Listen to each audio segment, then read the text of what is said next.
ఏమన్నా కాంగ్రెస్ పార్టీలో నీ అమ్మ గల్లాలు ఎగిరే చెప్తివి నీ అమ్మ ఎక్కిన 2 లక్షలు ఏడ రుణమాపోయింది.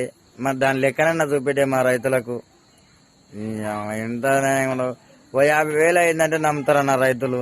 ఓ 70,000 అయింది, ఓ 90,000 అయిందంటే నమ్ముతారు. కానీ ఇప్పుడు ఏకంగా 2 లక్షల రుణమాఫీ అయిందని అంటే తనకు పందార లేదు కానీ లంజకు పందార పెట్టినందుడు అన్నారంట మీ అసలు కాంగ్రెస్ పార్టీ వాళ్ళు.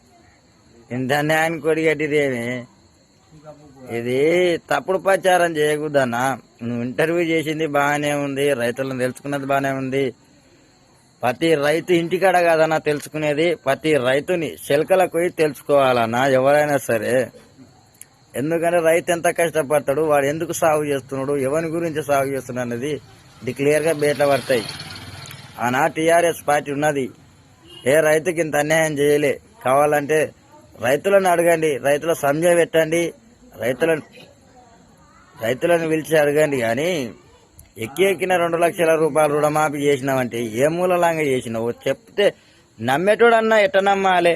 మసి ఊసి మారడిగా కోసి గెలిచేట అనుకున్నావా? నా ఇప్పుడు రైతులంతా తాకడ తిన్నారు, అందరు గమనిస్తూనే ఎవరు, మీ స్థితికి నిప్పు పెడతానే ఎవరు చూసుకోరే అన్న. ఎందుకు అబద్ధాలు ఆడతారు? అబద్ధాలు ఆడే రాజ్యం